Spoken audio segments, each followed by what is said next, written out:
Nobody broke you.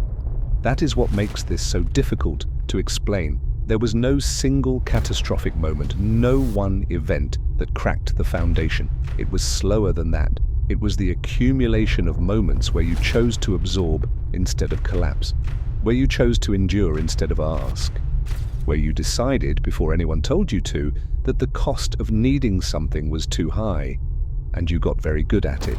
The endurance, the silence, the invisible management of everything, your own pain included, while the world watched you hold it together and called it strength.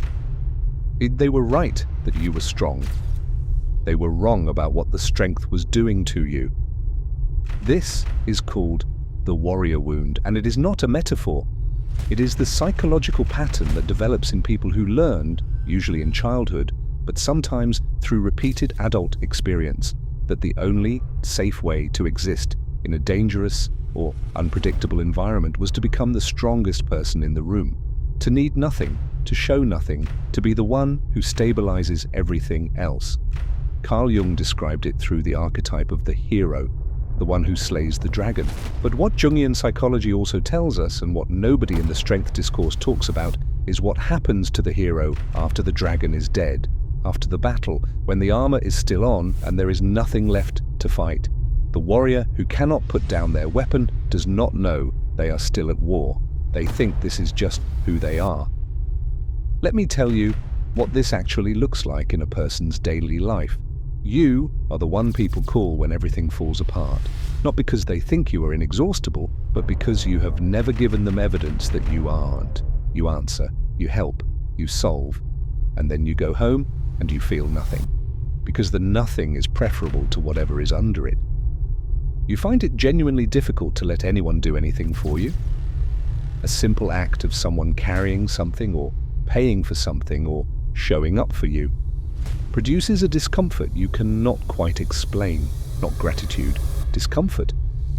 The sensation of a debt you did not agree to. There are people watching this right now who have not cried in front of another human being in so long they are not sure they remember how. You get things done. You are the person in every room who gets things done. And when someone asks you how you are doing, and sometimes they do, you say fine before you have even checked, because the checking stopped being automatic a long time ago. The override became the default. The ancient world understood this type of person. They built mythology around them. In Greek myth, there is the figure of Prometheus, the titan who stole fire from the gods and gave it to humanity. Not because he was asked to, not because it was safe, because someone had to, and he was the one who could. And his punishment, chained to a rock, his wound opening and regenerating every single day, is one of the most precise psychological portraits in all of recorded mythology. The wound that heals just enough to be torn open again, the suffering that is not public, not acknowledged, not shared, it just continues, private, functional, invisible. The person with the warrior wound is not Prometheus chained to the rock. They are Prometheus who has been unchained for years and still hasn't left, because leaving the rock was never the problem. The problem is that they forgot what they were before they were chained. Here is what the warrior wound costs you, not metaphorically, functionally.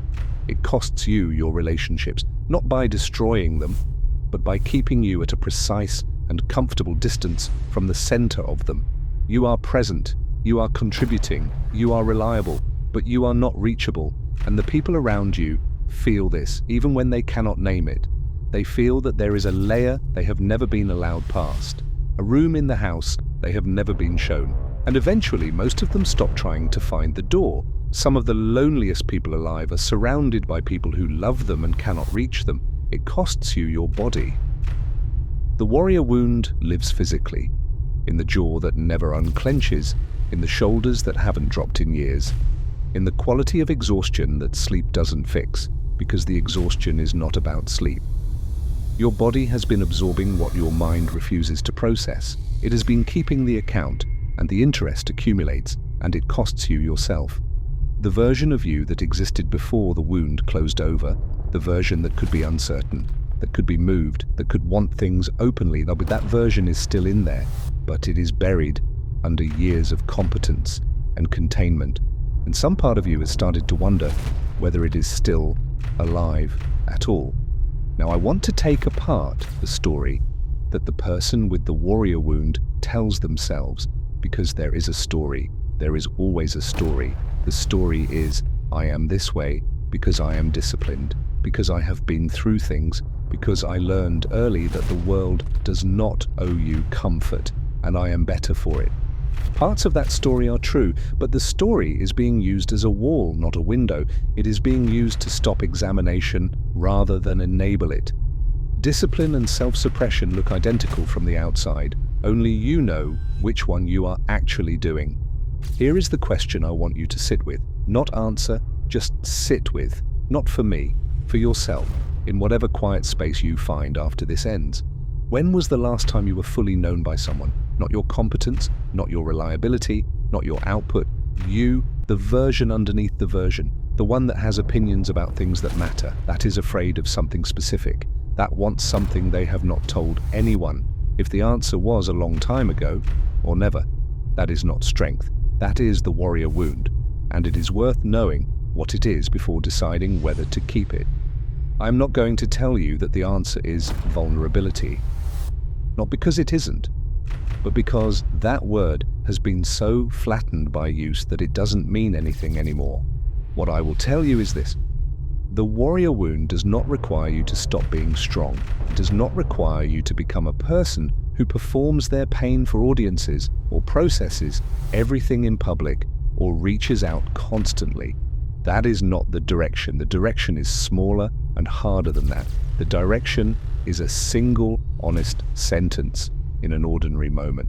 Not a confession, not a breakdown, just one true thing said to one person who is actually in the room with you. The armor was built for a war that is over. Carrying it into peace does not make you prepared. It makes you unable to tell the difference between the two. You survived. That part is done. The question that is now on the table, and you do not have to answer it today, but it is on the table, is what you are surviving for. The strongest people I have ever encountered are not the ones who feel nothing. They are the ones who have learned, through considerable cost, to feel things without being destroyed by them. That is a different skill, a harder one, and it cannot be learned in armor. The warrior wound is not a flaw. It was an appropriate response to an inappropriate situation. It kept you functional when functionality was what was needed, but it is worth asking, and this is the only question this video will leave you with, is the situation still inappropriate? Or have you just forgotten how to check? That is the warrior wound, and you have been carrying it longer than you know. If this named something, you do not have to say anything. But I want you to know that naming it is the first thing, and you just did that.